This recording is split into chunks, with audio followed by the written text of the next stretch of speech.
Selamat Sabat kami ucapkan kepada seluruh pemirsa Hope Channel Indonesia yang mengikuti ibadah kebaktian Sabat pada hari Sabat ini. Pada saat ini kita akan mempelajari sekolah Sabat di triwulan yang baru, membahas mengenai kitab Keluaran. Dan kita masuk di pelajaran yang kedua, yaitu Semak yang Terbakar. Tentunya saya tidak sendiri, kita sudah bersama dengan Pendeta Hudiard Muskita yang akan menjadi narasumber kita pada hari Sabat ini. Shalom Pak Pendeta. Salam damai sejahtera, selamat Sabat kepada para pemirsa dan moderator. Pendeta, kita sepanjang triwulan yang baru ini, kita akan membahas mengenai kitab Keluaran. Pendeta mungkin bisa jelaskan di awal, apa pentingnya atau signifikansi dari kitab Keluaran kita pelajari di zaman kita sekarang, Pendeta? Saya akan menjawab pertanyaan tersebut dengan pertanyaan. Di buku Keluaran kita baca bahwa Musa memimpin orang Israel keluar dari Mesir. Kemana mereka pergi? Ke tanah yang dijanjikan? Terima kasih. Nama tanah itu secara spesifik apa? Negeri apa? Kanaan, Pendeta. Terima kasih. Kalau di buku Keluaran, mereka dibawa kemana oleh Musa? Ke padang gurun. Benar? Dari buku Keluaran sampai buku Ulangan, mereka tinggal di padang gurun. Tidak pernah ke Kanaan, atau belum. Nanti zamannya Yosua baru mereka akan tinggal di atau masuk ke negeri perjanjian Kanaan. Jadi sebelum mereka tinggal di negeri perjanjian, Tuhan mempersiapkan mereka untuk hidup sebagai umat Tuhan di negeri yang dijanjikan itu. Jauh lebih penting persiapan untuk hidup di negeri perjanjian daripada masuk ke negeri perjanjian itu sendiri. Dan dalam hal ini, kemana secara spesifik mereka dibawa ke padang belantara? Yaitu ke Sinai. Ada satu hal yang kurang diperhatikan orang. Di padang belantara Tuhan menemui Musa dalam bentuk penampakan semak yang terbakar. Atau mungkin lebih spesifik, semak yang berapi tetapi tidak terbakar. Ya. Dan Musa waktu itu bekerja sebagai gembala. Dia sangat sensitif dengan api. Karena kalau terjadi kebakaran, ternaknya terbakar semua. Jadi dia datang mau melihat bahaya yang mengancam. Yang saya mau sampaikan, di dalam bahasa Ibrani, semak belukar adalah senei. Nanti kemudian Musa membawa orang ke gunung Senei. Jadi sebenarnya Musa membawa bangsa Israel ke tempat dia bertemu Tuhan. Dan ini poin penting bagi para pemimpin. Kalau seseorang tidak punya pengalaman pribadi dengan Tuhan, umat mau dibawa kemana? Poin pertama, yaitu kepada kita dijanjikan negeri perjanjian sorgawi. Maka hidup kita di bumi bagaikan padang belantara mempersiapkan untuk hidup di negeri perjanjian tersebut. Yang kedua, padang belantara tidak memiliki ekosistem yang memadai untuk menopang kehidupan. Maka fakta bahwa mereka bisa hidup di sana bertahun-tahun, mujizat pemeliharaan Tuhan, suatu ketidakmungkinan. Maka bisa hidup menjadi umat Tuhan adalah bergantung kepada Tuhan. Jadi mereka dibawa ke padang belantara dan diberi perintah-perintah Tuhan. Pelajarannya adalah sebagaimana kamu bisa hidup dan survive di padang belantara ini oleh karena kuasa Tuhan. Kamu punya spiritual survival bergantung kepada kuasa Tuhan sebagaimana physical survival. Boleh tolong slide ditampilkan.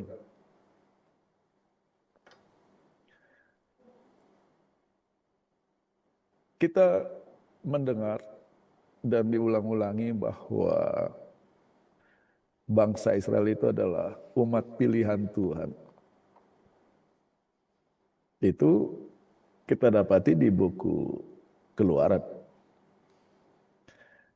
Yang kurang diperhatikan orang adalah apa artinya menjadi umat pilihan Tuhan. Itu adalah bersyarat. Apakah Yola boleh tolong baca Keluaran 19 ayat 5 bagian pertama. Dalam bahasa Indonesia, Pendeta? Ya. Keluaran 19 ayat 5 bagian yang pertama. Jadi sekarang jika kamu sungguh-sungguh mendengarkan firman-Ku dan berpegang pada perjanjian-Ku. Oke, stop. Yang mana ada modifikasi ya.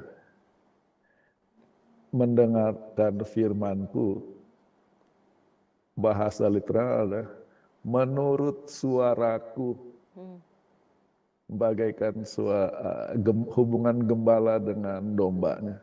Boleh tolong ayatnya dikembalikan, slide. Jadi menjadi umat Tuhan itu selama mereka mendengarkan suara Tuhan dan berpegang pada perjanjian Tuhan.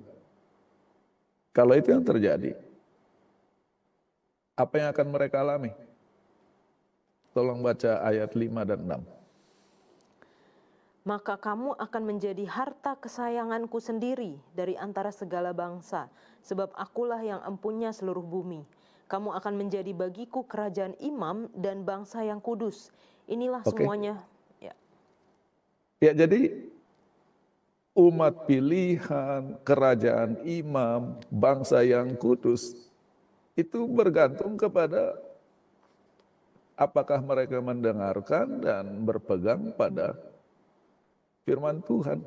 Jadi itu bukan status yang otomatis. Di sini orang suka bicara dengar secara politik. Israel adalah umat pilihan Tuhan. Buku Keluaran memberi jawabannya. Dan kita bergerak lebih jauh di Keluaran 20 ayat 3. Menjadi harta kesayangan Tuhan, menjadi kerajaan imam, menjadi bangsa yang kudus. Jangan ada Allah lain di hadapan hadiratku.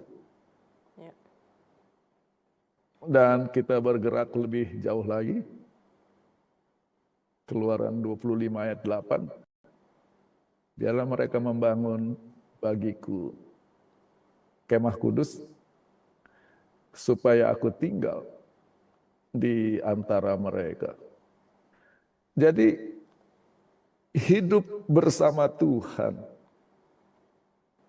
sebagai umat dan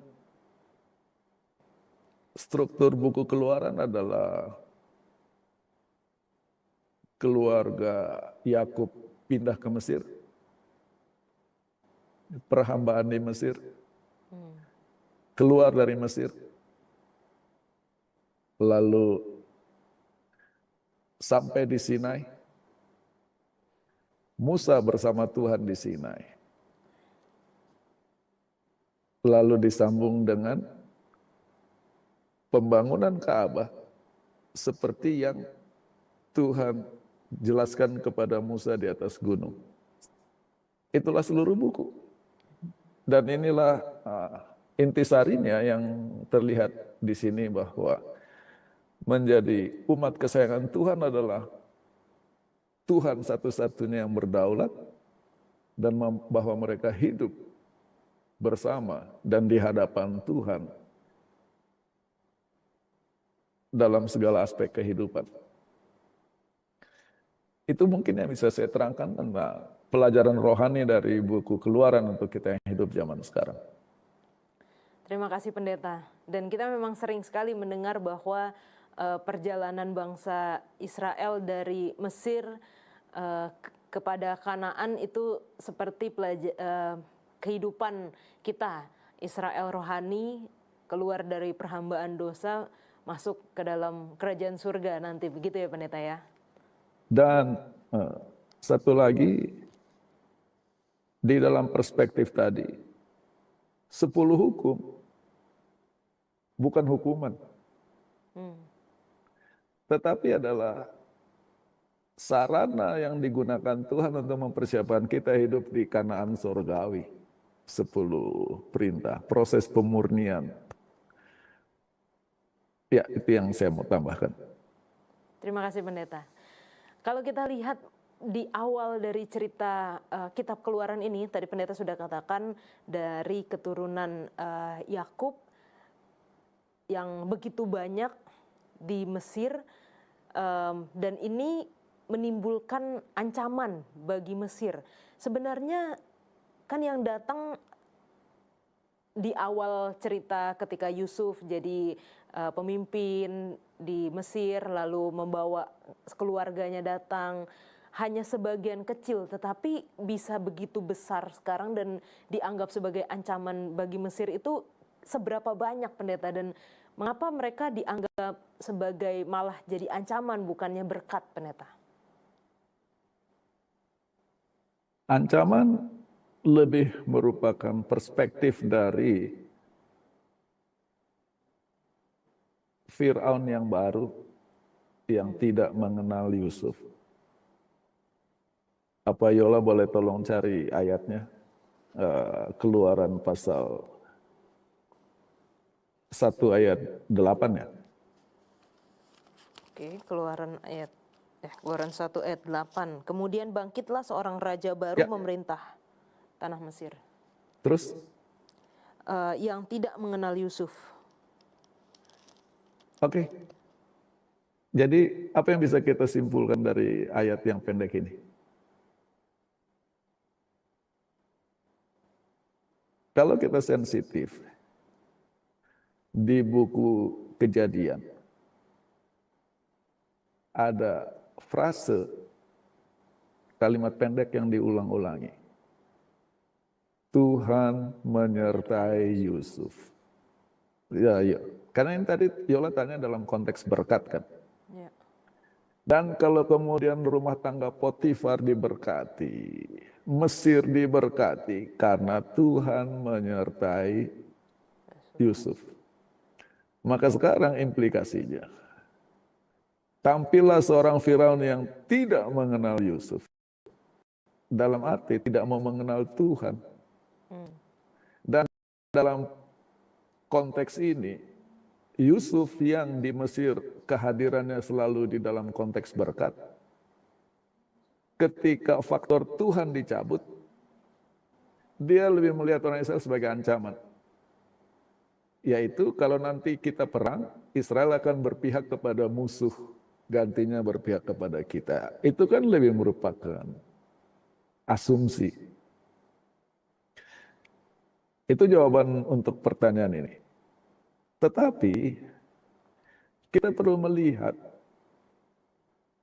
keterkaitan, hubungan yang sangat erat antara buku Kejadian dengan buku Keluaran. Hanya di dalam perspektif inilah kita akan memahami cara buku Keluaran diceritakan di bagian pembukaannya. Apa boleh tolong slide ditampilkan? Jadi sekarang kita akan membahas dari buku Kejadian pindah ke buku Keluaran. Ketika Yakub bermigrasi ke Mesir,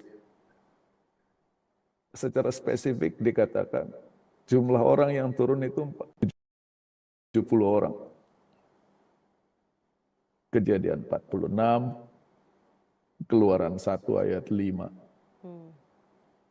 Angka 70 ini penting karena di Kejadian pasal 10 dimulai dengan pengantar. Inilah silsilah anak-anak Nuh, Sem, Ham, dan Yafet. Lalu mulai ayat 2 didaftarkan anak-anak Yafet dan anak-anak mereka. Di ayat 6 anak-anak Ham. Yang uniknya di ayat 21 ada informasi. Dan inilah anak-anak yang lahir kepada Sem, ayah dari semua anak-anak Eber. Dan Sem itu adalah saudara dari Yafet, sang anak sulung. Jadi di ayat 1, susunannya adalah Sem, Ham, Yafet. Tetapi waktu susunan secara silsilah kelahiran, Yafet, Ham, Sem. Jadi Sem sebetulnya anak bungsu ya. Lalu daftar keturunan. Dan inilah kesimpulannya.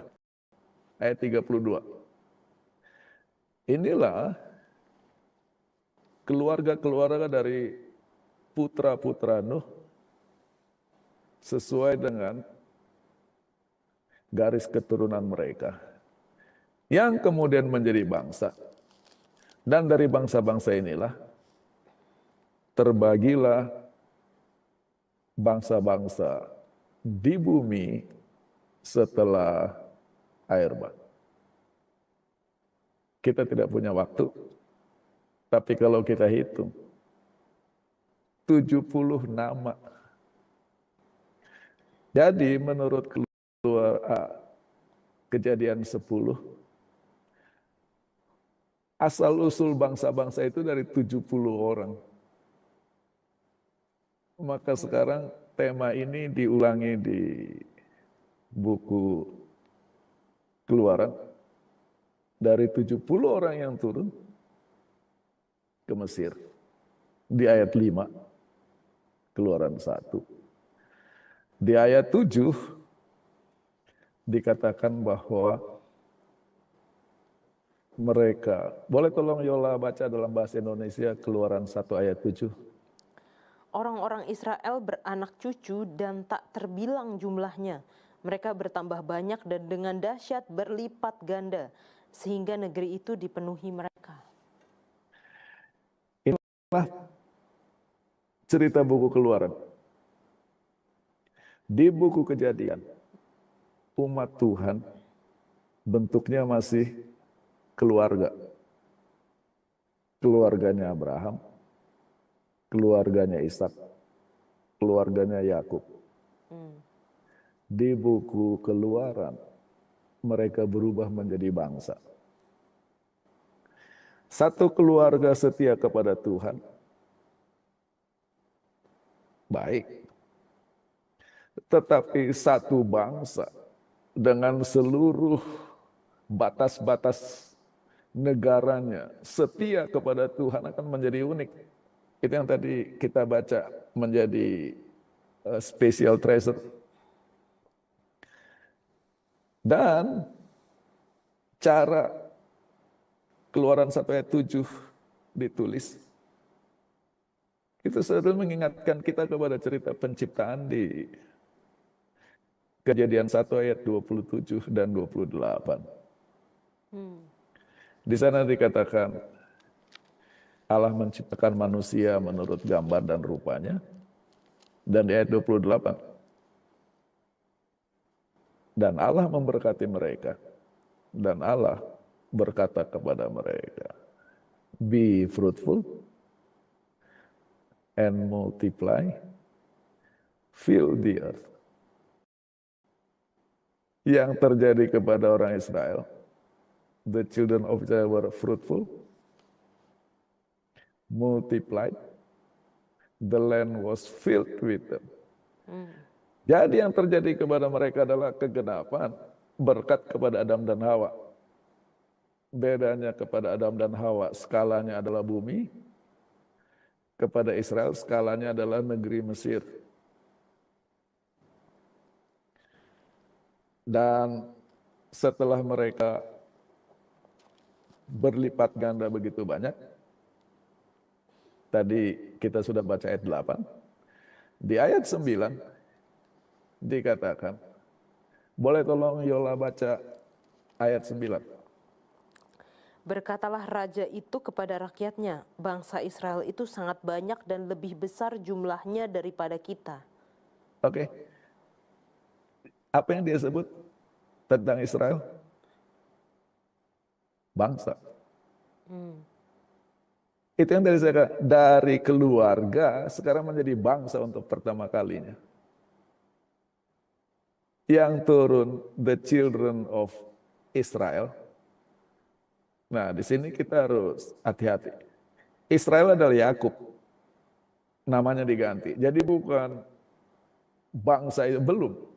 Yang turun adalah anak-anak Yakub. Tetapi Raja Mesir melihat mereka sekarang sebagai, bahasa Ibraninya Am, bahasa Arabnya jadi umat,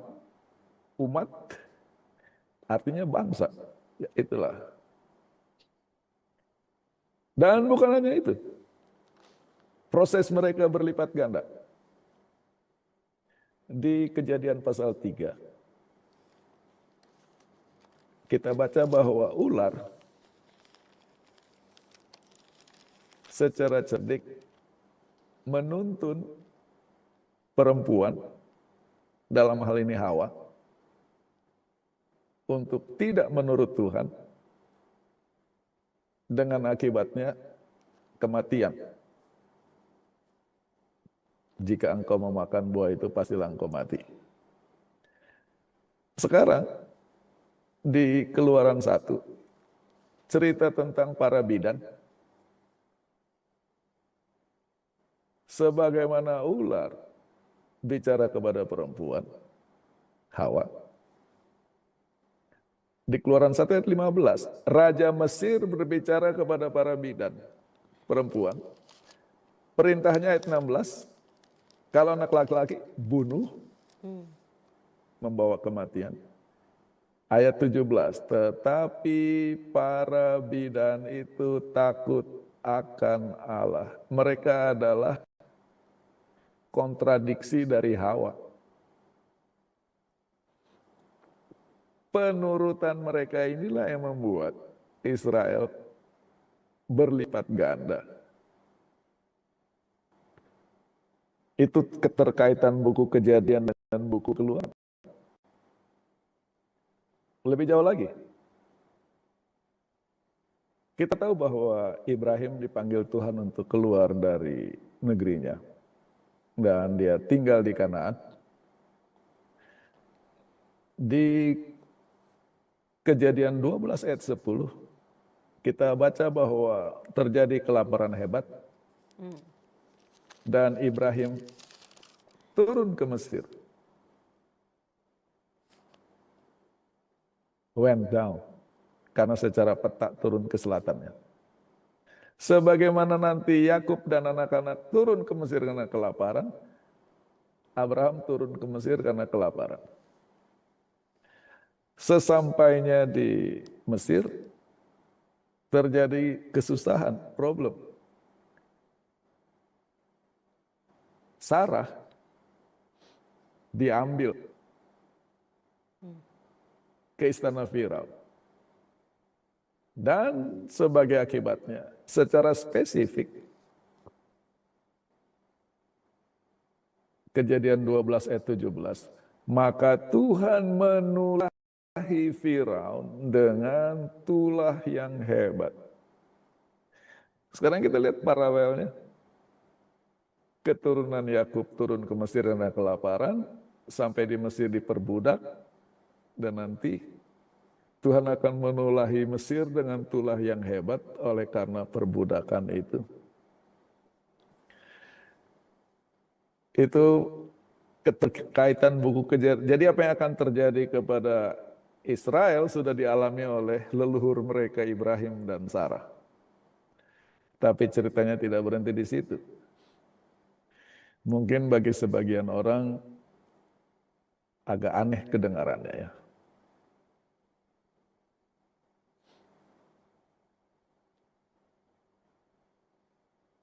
Dikatakan bahwa di Kejadian 16, Sarai memiliki seorang budak perempuan dari Mesir, namanya Hagar. Lalu singkat cerita, Sarah menawarkan Hagar menjadi istri, Hagar hamil, Sarah jadi cemburu. Boleh tolong baca Kejadian 16 ayat 6. Kejadian 16 ayat yang ke-6. Kata Abram kepada Sarai, hambamu itu di bawah kekuasaanmu, perbuatlah kepadanya apa yang kau pandang baik. Lalu Sarai menindas Hagar sehingga ia lari meninggalkannya. Apa yang dilakukan Sarah? Menindas. Kita lihat sekarang Raja Mesir punya proposal. Keluaran 1 ayat 11 melihat orang Israel berlipat ganda. Keluaran 1 ayat 11 boleh tolong Yola baca.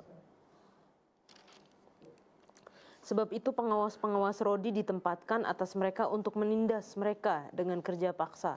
Mereka harus mendirikan bagi Firaun kota-kota perbekalan, yakni Pitom dan Raamses. Kata menindas. Jadi yang saya kata, dari mana orang Mesir belajar menindas orang Israel? Dari Sarah. Sebelum Mesir menindas Israel, leluhur Israel menindas Mesir, yaitu Sarah menindas Hagar. Di ayat 9 dari Keluaran 3. Sekarang seruan orang Israel telah sampai padaku, juga telah kulihat betapa kerasnya orang Mesir menindas mereka. Kembali. Ya. Jadi lihat keterkaitan buku Kejadian dengan buku Keluaran. Sekarang, boleh tolong baca Keluaran 14 ayat 21 dan 22. Keluaran 14 ayat 21 dan 22. Lalu Musa mengulurkan tangannya ke atas laut, dan semalam-malaman itu Tuhan menguakkan air laut dengan perantaran angin timur yang keras, membuat laut itu menjadi tanah kering. Maka terbelahlah air itu. Demikianlah orang Israel berjalan dari tengah-tengah laut di tempat kering, sedang di kiri dan di kanan mereka air itu sebagai tembok bagi mereka. Oke. Inilah cerita kelahiran Israel sebagai bangsa merdeka. Di pinggir laut, mereka budak yang lari, dikejar oleh majikannya. Masuk ke laut, bangsa merdeka. Tidak diperbudak lagi. Di Keluaran 14 ayat 21, dalam bahasa Indonesia, ada satu kata penting yang luput, yaitu Tuhan menyebabkan angin timur yang kuat sepanjang malam. Tidak ada dalam Alkitab bahasa Indonesia. Itu sebab saya harus menggunakan Alkitab New King James Version. Karena di sini ada elemen air, yaitu laut. Ada elemen angin yang berasal dari Tuhan. Dan ada elemen malam. Waktu saya kecil, ada buku keluaran Pacific Press namanya Bible Story. Ditulis oleh Arthur Maxwell kalau tidak salah. Salah satu bagian yang favorit saya lihat adalah cerita orang Israel menyeberangi Laut Merah. Jadi gambarnya laut biru terbelah, orang jalan di tengah. Lalu anak-anak dalam gambar itu lempar-lempar batu ke tembok air. Gambar yang menarik, kecuali tidak alkitabiah. Karena waktu mereka menyeberangi laut, mereka tidak lihat apa-apa karena malam. Jadi gambar yang anak-anak main lempar-lempar batu ke air lebih merupakan imajinasi sang pelukis. Kenapa kita bahas ini?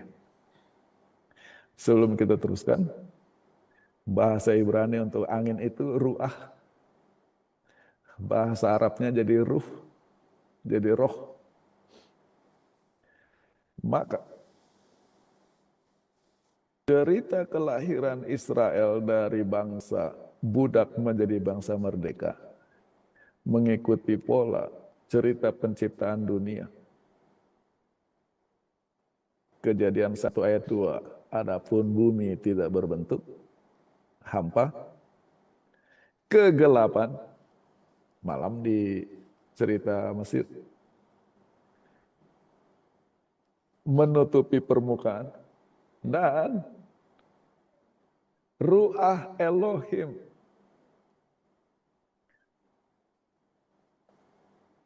ada di permukaan air. Jadi elemen air, elemen angin, ruah, elemen kegelapan. Dan setelah itu kejadian 1 ayat 3, jadilah terang. Di sini besoknya ketika fajar, lahirlah bangsa yang baru. Kurang lebih itu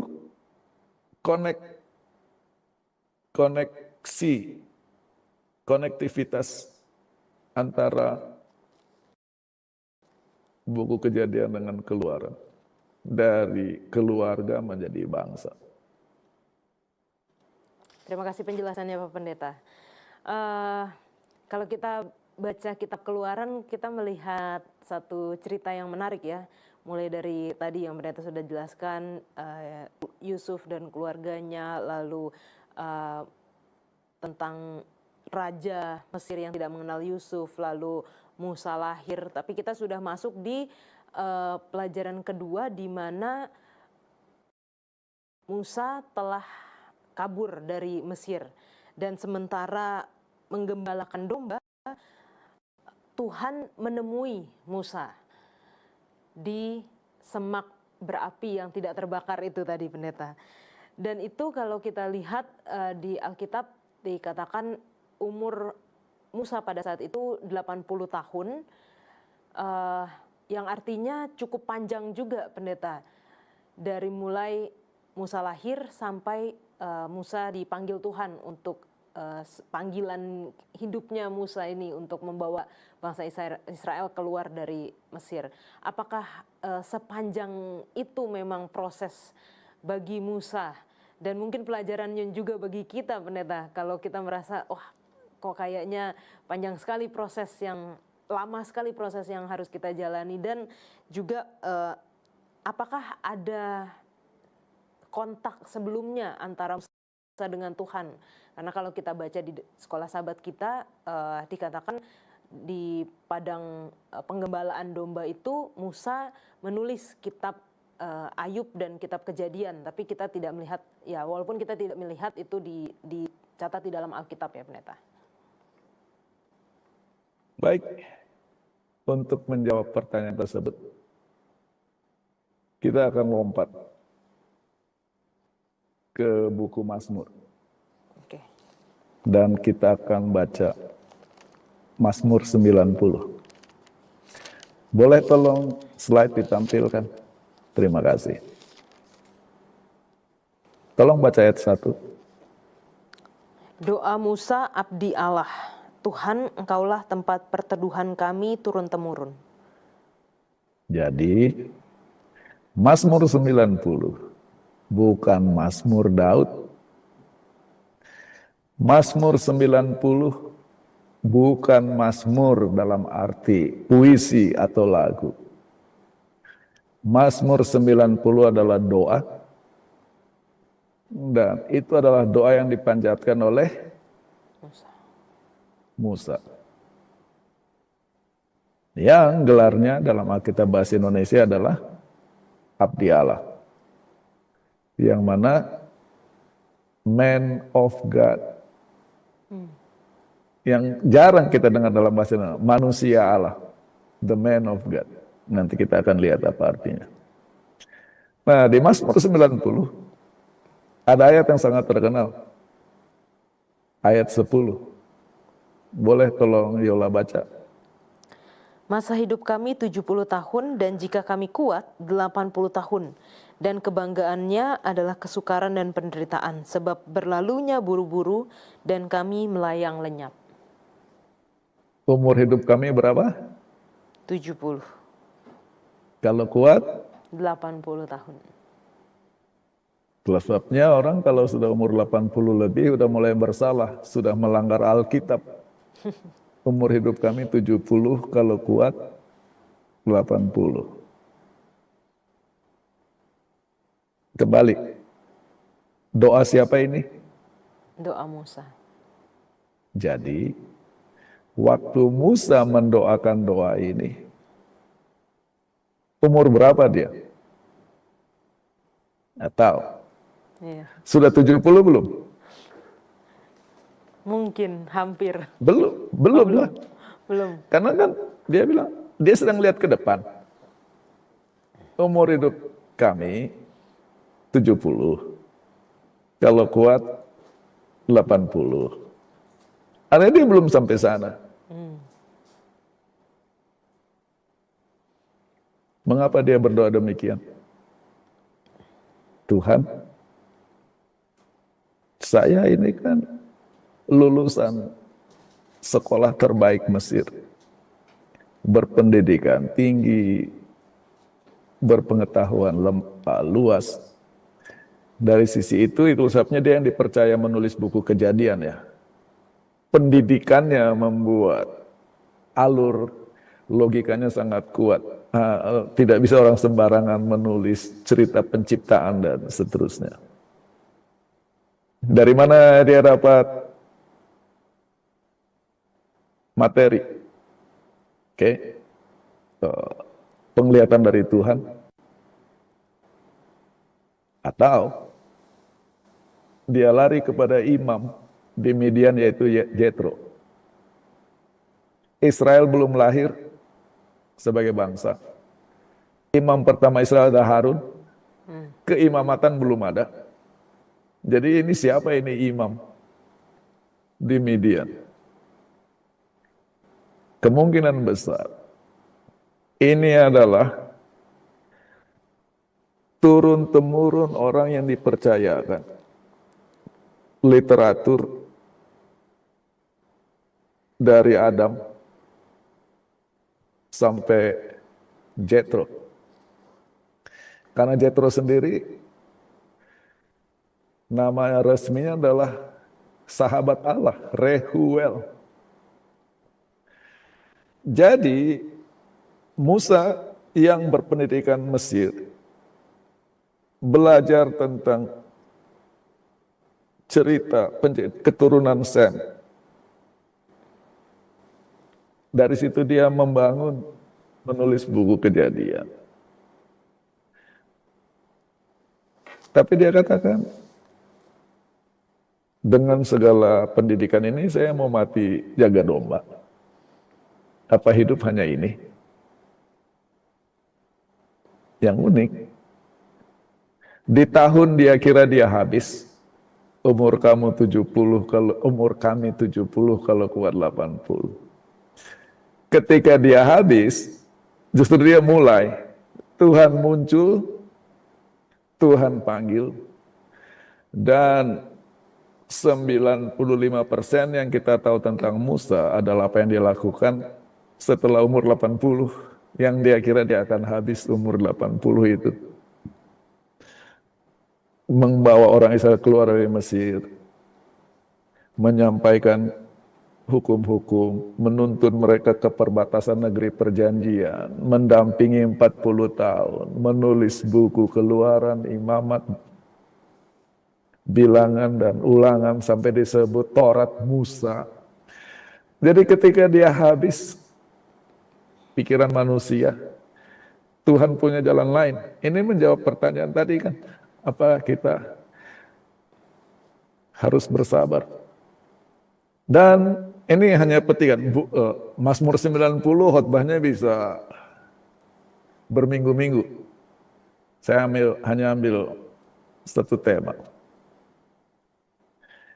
Di ayat 3, mungkin Yola bisa baca. Mazmur 90 ayat 3, engkau mengembalikan manusia kepada debu dan berkata, kembalilah hai anak-anak manusia. Apa arti kembali di situ? Kematian. Engkau mengembalikan anak-anak manusia kepada debu. Debu kembali kepada debu. Kematian kan?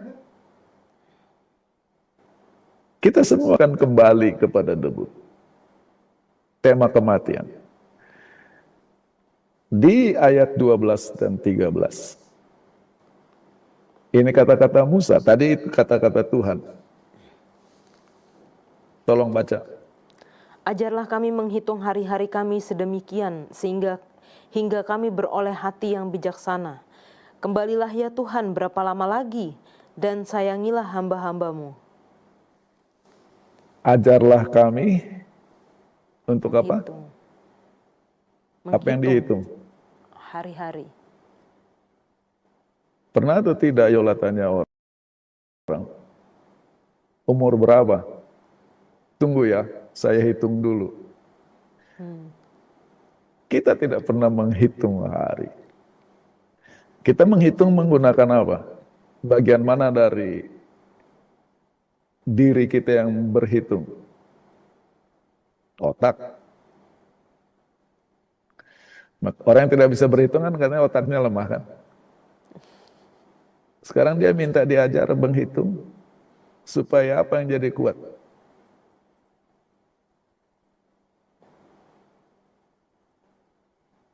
Hati. Hati yang bijaksana. Biasanya orang yang bijaksana hati atau otak? Otak, pendeta. A heart of wisdom, how beautiful. Hati yang bijaksana. Sudah, jadi ini udah lebih advance dari otak yang bijaksana. Yaitu, kembalilah ya Tuhan. Apa artinya ajarlah kami menghitung hari-hari kami supaya memperoleh hati yang bijaksana. Sebelum kita kembali kepada debu, kita harus memanggil Tuhan supaya kembali kepada kita. Dan apa yang terjadi? Ketika kita mengundang Tuhan untuk kembali, kita yang sedang kembali kepada Tuhan. Inilah proses Musa menjadi seorang yang bijaksana selama masa pengembaraannya di padang belantara. Kembalilah ya Tuhan, sebelum saya kembali jadi debu. Dan Tuhan lihat Kamu siap sekarang. Gantinya dia kembali kepada debu, dia disuruh kembali ke Mesir untuk menuntun orang Israel kembali kepada Tuhan di Sinai. Dan nanti akan diantar ke perbatasan negeri perjanjian. Dan bertemu Tuhan selama 40 tahun. Mazmur 90 bukan bicara tentang kematian dan umur 70 kalau kuat 80. Itu jawaban kepada pertanyaan tadi. Terima kasih banyak pendeta untuk penjelasannya. Ternyata kita bisa melihat di kitab-kitab lain dan kita bisa melihat cerita Musa atau doa Musa ini di kitab Mazmur. Sehubungan dengan pelajaran yang kita pelajari di pekan ini ya pendeta. Nah ini menarik yang selanjutnya karena di pelajaran hari Selasa kita membahas tentang Tuhan menyebutkan namanya sebagai Aku adalah Aku. Ini mungkin bagi orang yang awam, yang baru membaca Alkitab bingung gitu. Ketika Tuhan ditanya siapa namanya, jawabannya Aku adalah Aku. Apa yang pendeta bisa jelaskan lebih lanjut dari hal ini? Jadi orang yang sudah lama baca Alkitab tidak bingung? Hanya Kadang orang mereka yang udah baru tahu baca Alkitab. kayak bahasa aslinya Alkitab, sudah dengar-dengar khotbah gitu pendeta. Tapi kalau yang benar-benar awam kayaknya pas tanya nama Tuhan, jawabannya Aku adalah Aku, pasti akan bingung banget pendeta. Oh begitu. Iya. Boleh tolong slide ditampilkan. Apa yang Tuhan lakukan di Keluaran 3 ayat 14 adalah jawaban kepada problemnya Musa di ayat 13. Yola boleh tolong baca Keluaran 3 ayat 13. Lalu Musa berkata kepada Allah, tetapi apabila aku mendapatkan orang Israel dan berkata kepada mereka, Allah nenek moyangmu telah mengutus aku kepadamu. Dan mereka bertanya kepadaku, bagaimana tentang namanya? Apakah yang harus kujawab kepada mereka? Nama.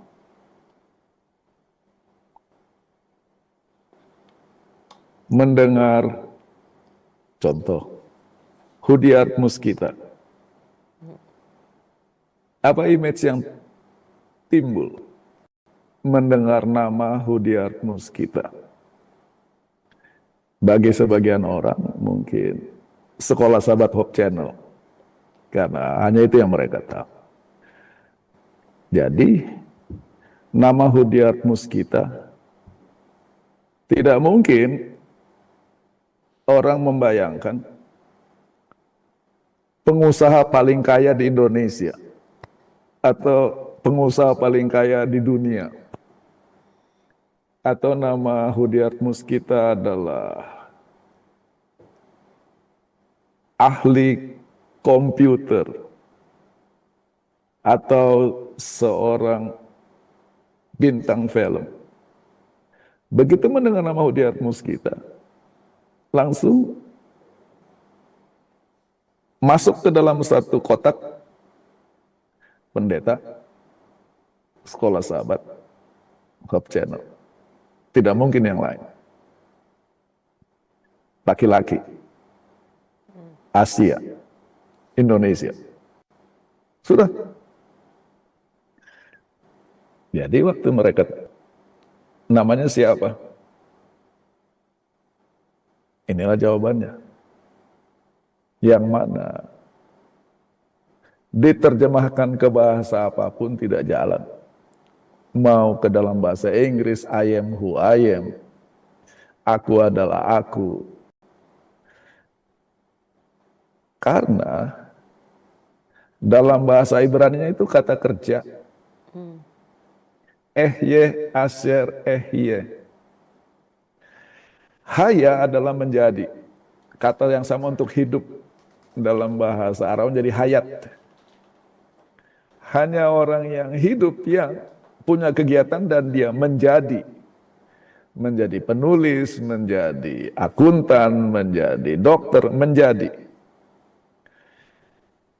Maka yang diterjemahkan aku adalah aku sebenarnya aku akan menjadi apapun, aku akan menjadi apa. Maksudnya, kamu perlu nama.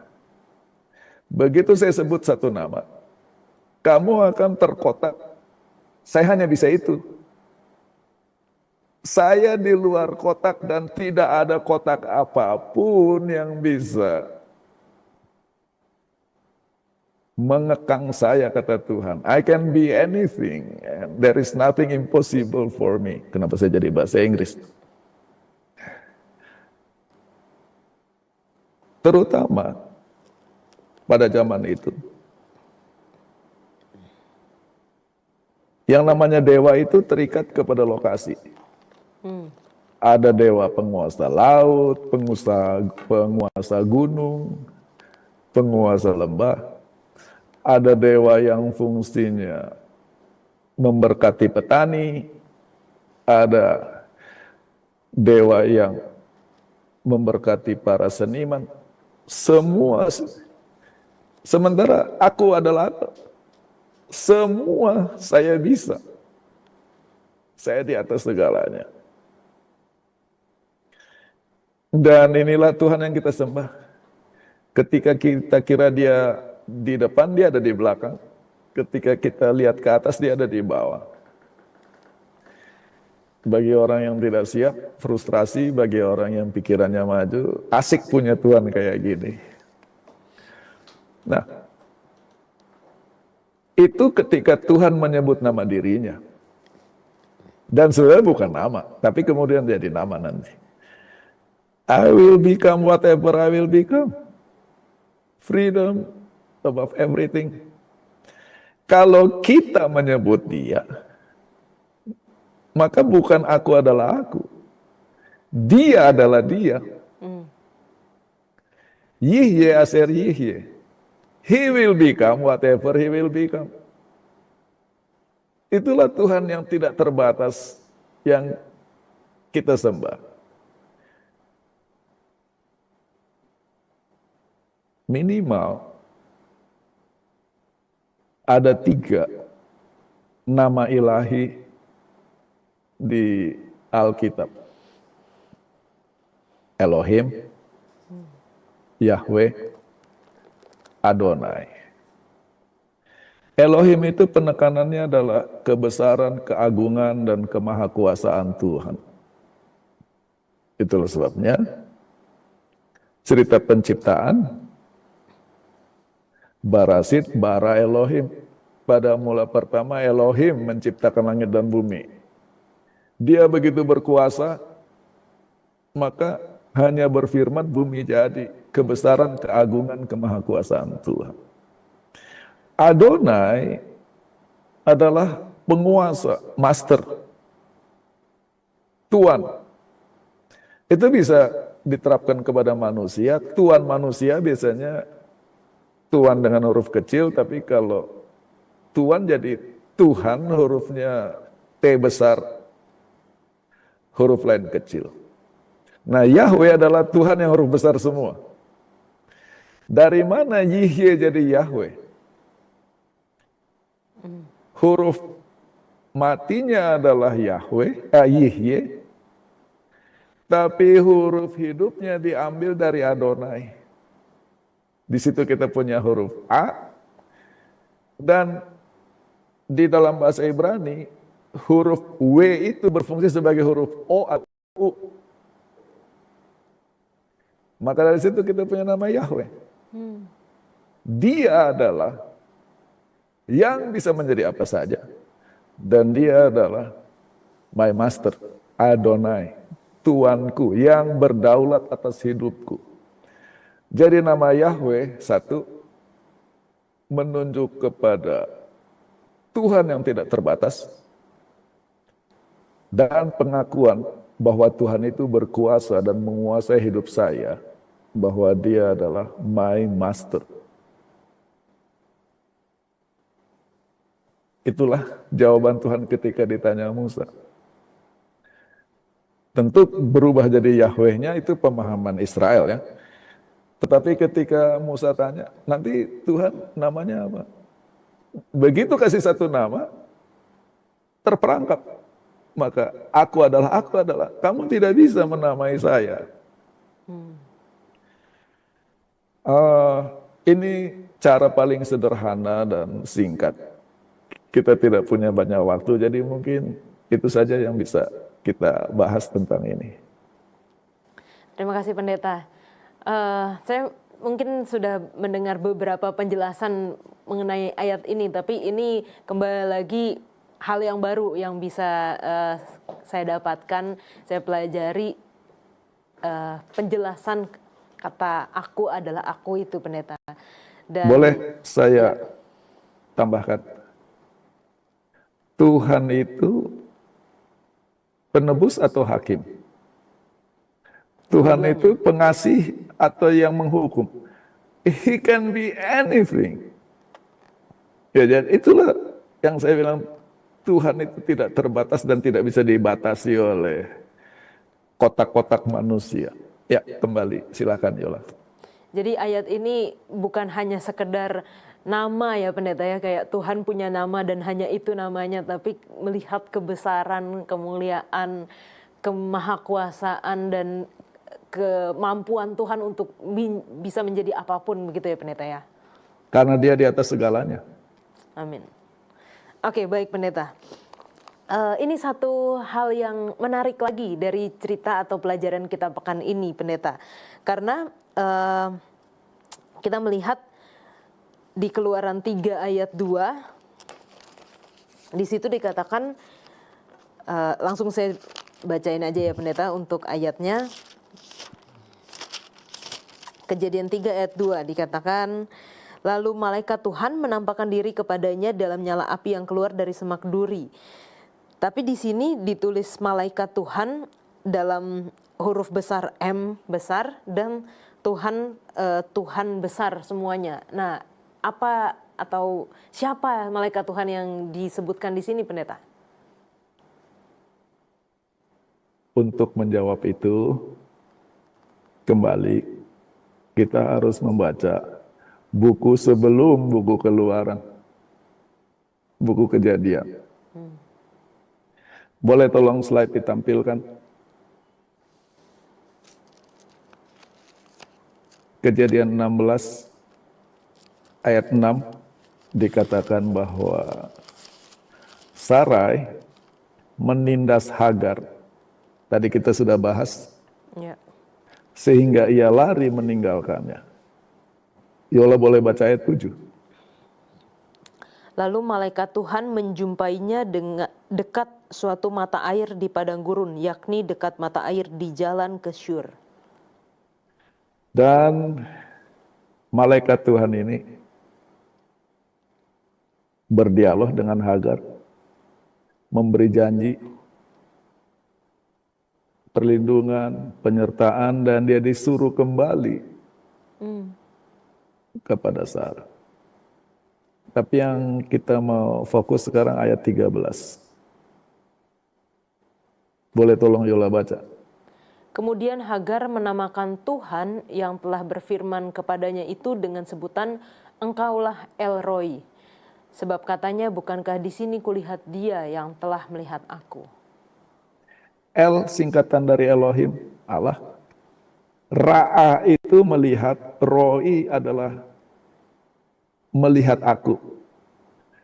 Nah, melihat aku itu memperhatikan aku, peduli kepada aku. Jadi Hagar menamai Tuhan sebagai Allah yang peduli, Allah yang memperhatikan, yang melihat aku. Kan kalau orang mau pergi titip, tolong lihat-lihat rumah saya, itu karena tolong dijaga. Yang mau kita lihat di sini, Hagar menamakan Tuhan. Jadi dia ketemu Tuhan. Tetap ayat 7, yang menjumpai dia adalah malaikat Tuhan. Oke, cerita Hagar. Kita pindah ke Kejadian 22. Di Kejadian 22, dimulai dengan cerita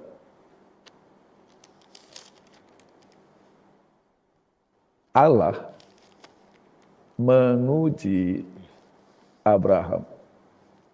God tested Abraham. Bahasanya Allah mencoba Abraham.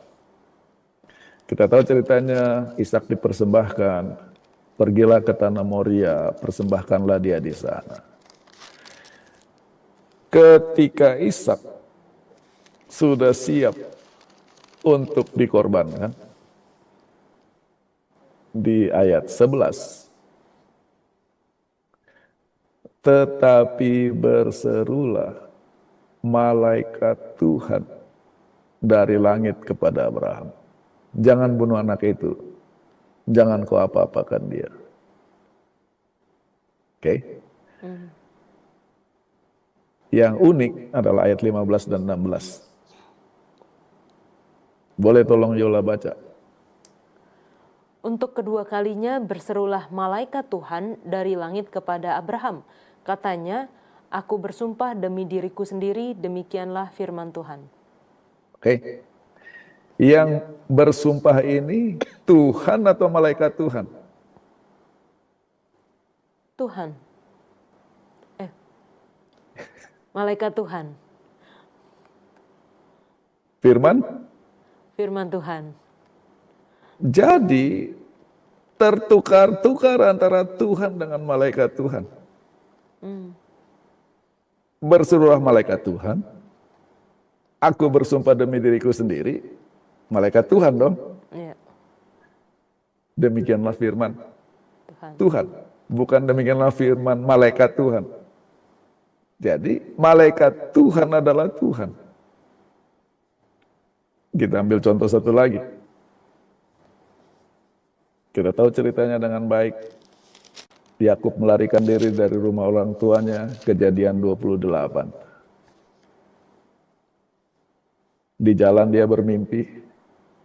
Di ayat 13 dikatakan, berdirilah Tuhan di sampingnya dan berfirman, akulah Tuhan, Allah Abraham, nenekmu, dan Allah Ishak. Besoknya tempat itu dia namai Bethel. Oke. Sudah hidup di Padan Aram dengan keluarga Laban. Di Kejadian 31 ayat 3. Boleh tolong Yola baca. Lalu berfirmanlah Tuhan kepada Yakub, pulanglah ke negeri nenek moyangmu dan kepada kaummu, dan aku akan menyertai engkau. Mendengar perintah itu, dia panggil istri-istrinya, Lea dan Rahel. Dan dia cerita, ada penglihatan, malaikat Allah berfirman kepadaku dalam mimpi itu, Yakub, akulah Allah yang di Betel itu. Kalau kita baca dari narator, akulah Tuhan. Di mimpi Yakub ayat 28. Berdirilah Tuhan. Tetapi lalu kita baca di pembukaan cerita bahwa Tuhan yang berfirman. Tetapi ketika Yakub yang cerita, dia katakan, malaikat Allah, akulah Allah. Itu perspektif Yakub. Yang mau saya simpulkan,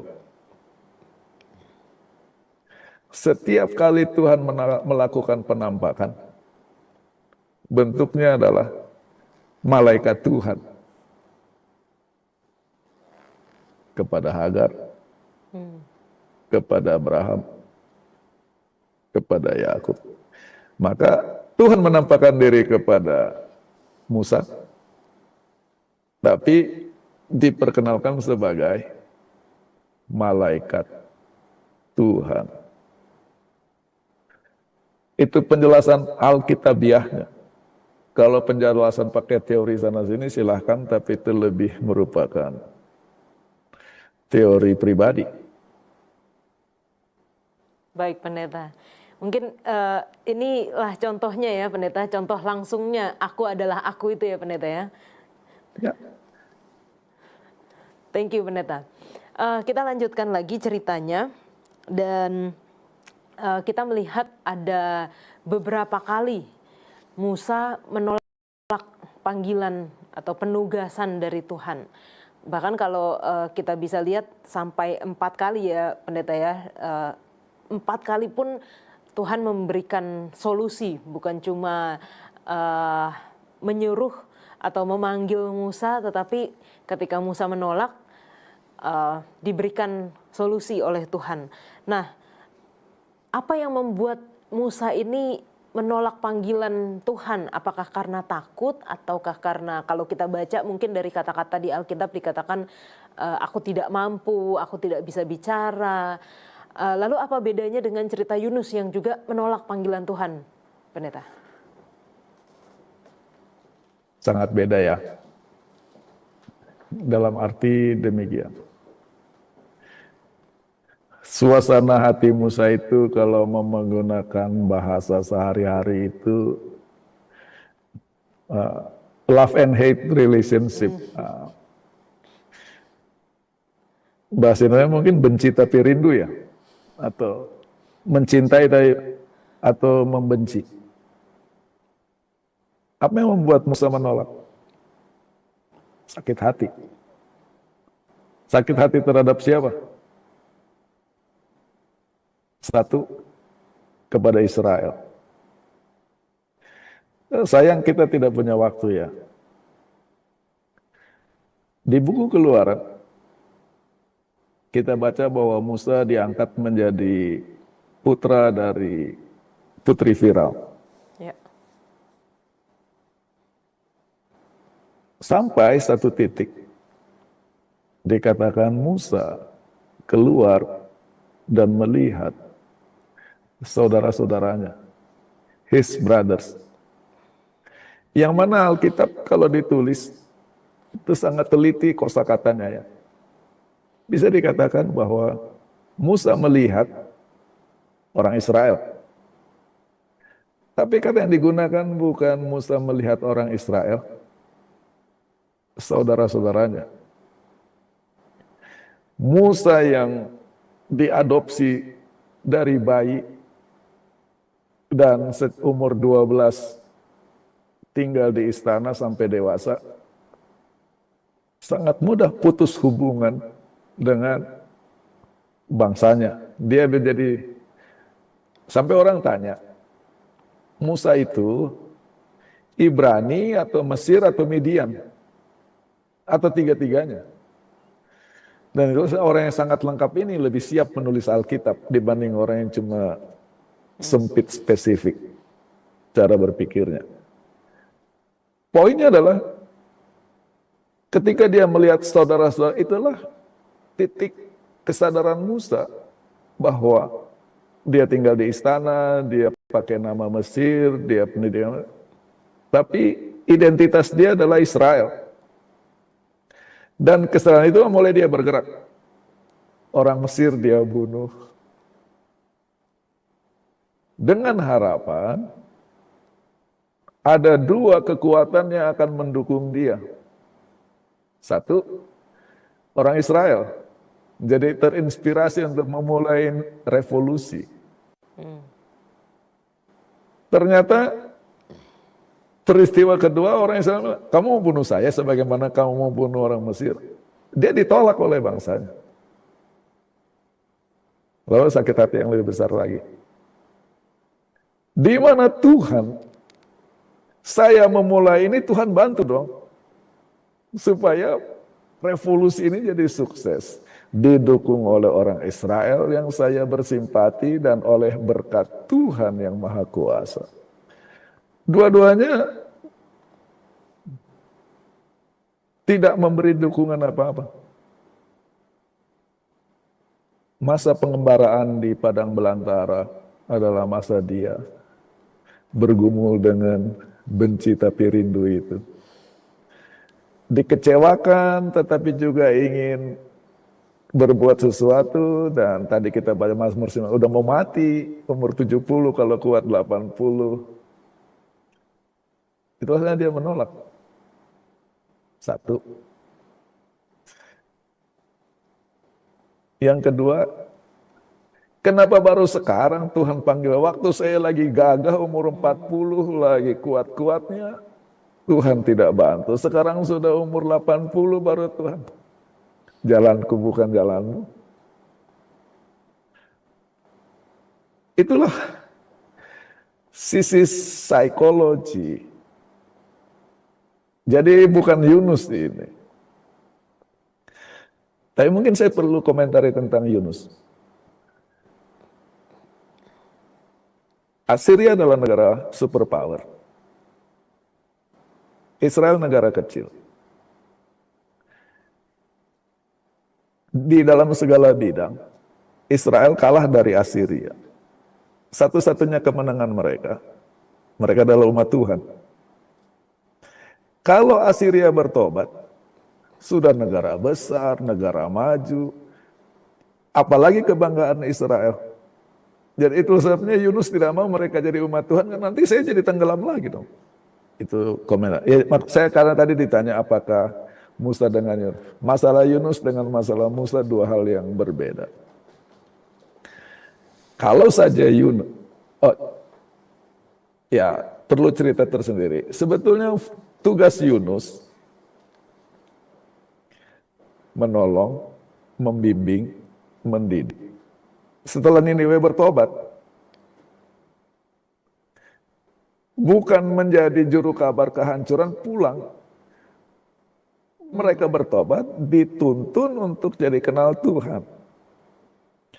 Kalau Niniwe bertobat dan menjadi umat Tuhan, ketika mereka menjadi superpower, mereka akan memperlakukan Israel sangat berbeda. Tapi karena Niniwe-nya tidak dididik, maka dia tetap Niniwe, maka cara dia menghancurkan Israel ya itu cerita. Tapi kembali Musa, dia menggunakan paradigma manusia untuk membebaskan Israel. Pertanyaan terbesar, kalau Musa waktu umur 40 dengan segala semangatnya itu diberkati Tuhan, didukung orang Israel, mau dibawa kemana mereka? Tidak ke Sinai, tidak ada kitab Taurat, semua hanya fungsi politik. Dan Israel tidak lebih dari negara lain, negara politis. Musanya harus kembalilah ya Tuhan, berapa lama lagi, dan ketika dia berseru kembali, dia kembali kepada Tuhan, baru dia siap untuk menuntun orang Israel untuk kembali kepada Tuhan sebelum ke negeri perjanjian. Mungkin itu. Terima kasih Pendeta. Boleh sedikit aja Pendeta mengenai panggilan Tuhan kepada Musa ini, kalau kita baca seakan-akan kita melihat Tuhan maksa banget harus Musa gitu Pendeta. Menolak berkali-kali, diberikan jawaban, menolak, diberikan solusi, menolak lagi, sampai akhirnya Tuhan katakan, ini aku berikan Harun. Apakah seperti tidak ada kebebasan memilih dari Musa? Apakah seperti itu Pendeta? Kan kalau kita pelajari ya memang nggak seperti itu, manusia tetap memiliki kebebasan memilih gitu Pendeta. Tapi seakan-akan di sini seperti Tuhan memaksa Musa harus untuk menerima panggilan itu. Kalau kita mau menggunakan bahasa manusia, benar. Saudara sebangsanya, budak semua, tidak punya kemampuan memimpin, cara berpikir, logika berpikir. Musa yang paling siap. Secara ilmu kenegaraan. Menjaga domba adalah mempersiapkan dia secara hati. Ilmu kenegaraan, debat, kampanye, hukum. Domba diajak debat, diajak kampanye, bicara hukum, hanya nonton kamu ngomong apa. Itulah membuat dia jadi baik pendidikan Mesir maupun Padang belantara adalah persiapan untuk memimpin bangsa Israel. Musa yang hanya gembala tidak bisa memimpin bangsa. Musa yang negarawan tidak gembala, tidak sabar memimpin bangsa. Dua-duanya. Ya, itu respon yang bisa saya sampaikan. Terima kasih Pendeta. Satu terakhir Pendeta, karena waktu kita juga terbatas. Ini juga tidak kalah menariknya ketika Musa sudah akhirnya menerima panggilan Tuhan, tetapi di dalam perjalanan malah seakan-akan Tuhan justru hendak membunuh dia. Nah, apa sebenarnya yang terjadi di sini Pendeta? Boleh tolong slide ditampilkan. Untuk memahami Musa, kita perlu membandingkan dia dengan situasi Bileam. Bileam didatangi dan mau dibayar untuk mengutuk Israel. Kita tahu ceritanya. Di Bilangan 22 ayat 20, Yola bisa baca Alkitab? Datanglah Allah kepada Bileam pada waktu malam serta berfirman kepadanya, bangunlah, pergilah bersama-sama dengan mereka. Siapa yang menyuruh dia pergi? Tuhan. Allah, Ya. Tuhan. Karena dapat perintah Tuhan di ayat 21, apa yang dia lakukan? Pergi. Ayat 22.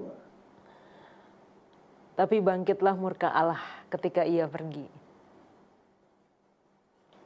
Sama kan dengan situasi Musa? Apa gunanya kita membaca cerita Bileam? Ini Bilangan 22 ayat 20 secara lengkap. Boleh tolong Yola baca. Datanglah Allah kepada Bileam pada waktu malam serta berfirman kepadanya, jikalau orang-orang itu memang sudah datang untuk memanggil engkau, bangunlah, pergilah bersama-sama dengan mereka, tetapi hanya apa yang akan kufirmankan kepadamu harus kau lakukan. Ini kata-kata Tuhan. Yang terjadi di ayat 22, kata-kata dari narator. Bangkitlah murka Allah dan menjadi lawan. Bahwa Tuhan mengancam Bileam dalam cerita ini untuk menegaskan, hanya apa yang akan kufirmankan kepadamu harus kulakukan. Jadi ini adalah untuk mengingatkan secara sangat kuat sampai dalam bentuk ancaman, supaya Bileam setia kepada tugasnya, bukan kepada pejabat Moab yang membayar dia, tetapi kepada Tuhan yang mengutus dia. Sekarang kita datang kepada Musa, paralelnya. Tetapi di tengah jalan, di suatu tempat bermalam, Tuhan bertemu dengan Musa dan berikhtiar untuk membunuhnya. Harus diakui, cerita ini adalah salah satu cerita paling sukar di Alkitab. Karena informasinya sangat minim. Contoh, bagaimana cara Tuhan membunuhnya? Kita nggak tahu. Apa artinya Tuhan bertemu dan berikhtiar membunuhnya? Dan banyak teori yang ditampilkan. Salah satunya adalah Musa sangat stres sampai dia sakit dan mau mati, dan itu dibaca sebagai Tuhan yang mau membunuh dia. Dan ini kembali tidak alkitabiah, karena informasi Alkitab. Dia stres apa? Stres istrinya akan tahu dia siapa. Selama ini istrinya tahu itu ini adalah pangeran Mesir yang sedang lari. Nanti sampai sana ternyata dia anak budak. stres dia. Itu kata orang. Tapi apapun itu, ada paralelnya dengan buku Bilangan, pengalaman Bileam. Dan kita mengambil kesimpulan bahwa Tuhan menegaskan kepada Musa bahwa ini bukan tugas main-main dan dia harus setia. Tanpa Tuhan bicara apa-apa. Zipora yang berinisiatif, yaitu menyunat putra mereka. Gersom namanya.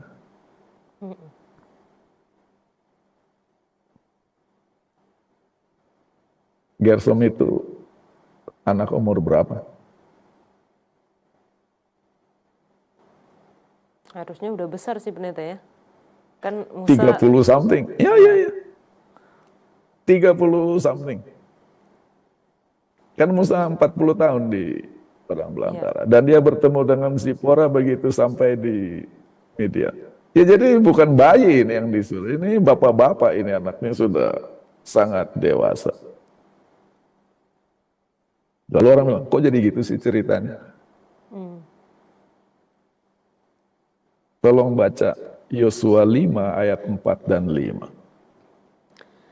Inilah sebabnya Yosua menyunat mereka, semua orang yang keluar dari Mesir, yakni yang laki-laki, semua prajurit telah mati di padang gurun di tengah jalan setelah mereka keluar dari Mesir. Sebab semua orang yang keluar dari Mesir itu telah bersunat, tetapi semua orang yang lahir di padang gurun dalam perjalanan sejak keluar dari Mesir belum disunat. Yola ngerti sedang baca apa? Orang Israel di perbatasan Kanaan. Dan sekarang sudah pada dewasa 30 something. Iya. Karena mereka 40 tahun kan di Padang Belantara. Iya. Semua orang yang lahir di padang gurun belum disunat. Maka sekarang yang disunat adalah orang-orang dewasa. Maka tidak ada masalah dengan Gersom anak Musa juga disunat.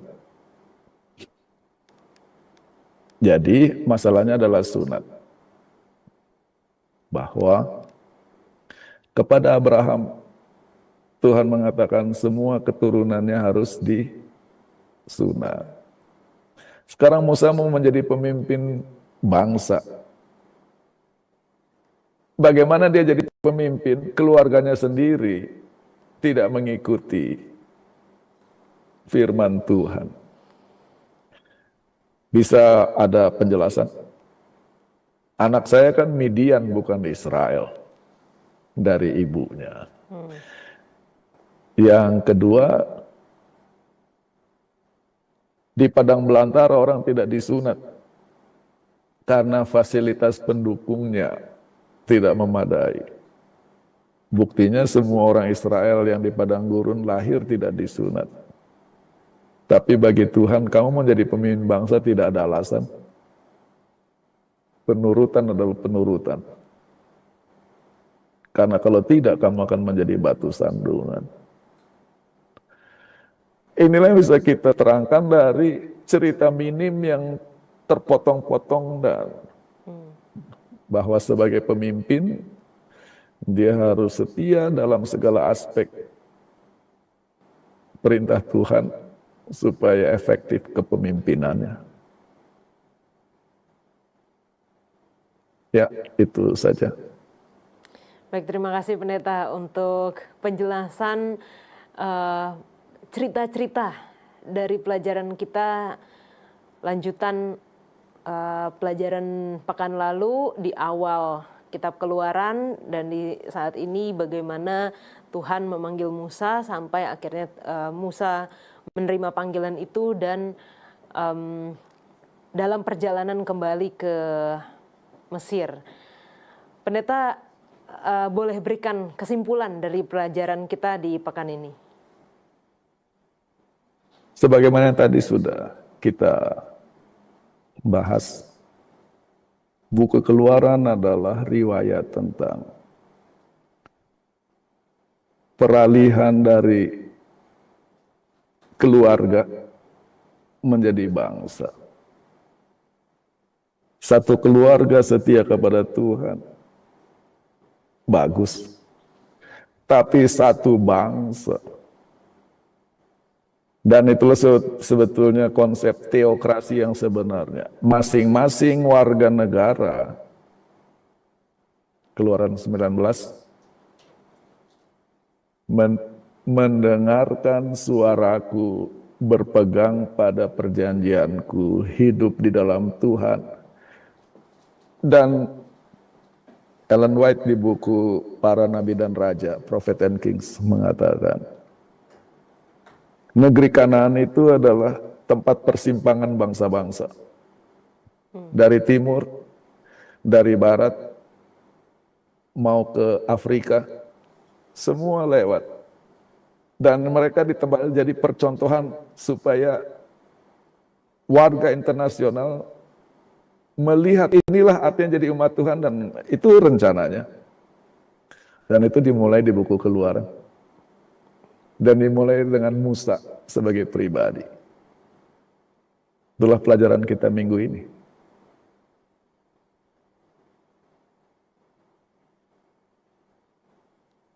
Baik, terima kasih Pak Pendeta. Boleh Pendeta tutup dengan doa? Mari kita berdoa. Tuhan Bapa di sorga, terima kasih untuk kesempatan kami bisa mengulangi bahan pelajaran Sekolah Sabat selama 1 pekan ini. Bahwa Tuhan berjanji suatu negeri bagi Abraham dan keturunannya. Tetapi buku Keluaran menceritakan Sinai, tempat mereka dipersiapkan untuk hidup di negeri perjanjian. Biarlah Engkau akan bekerja dalam hidup kami masing-masing, supaya kami bisa menjadi harta kesayangan, menjadi bangsa yang kudus, bangsa imamat, sebagai wakil Tuhan di bumi ini. Kiranya firman ini bisa menjadi berkat bagi kami. Dan Tuhan berkati rangkaian acara selanjutnya. Di dalam nama Tuhan Yesus kami berdoa. Amin. Amin. Terima kasih banyak Pak Pendeta. Untuk penjelasan Sekolah Sabat pada pekan ini, kita akan bertemu kembali di pelajaran-pelajaran berikutnya. Tuhan kiranya selalu memberkati pendeta dalam pelayanan dan juga dalam keluarga. Terima kasih.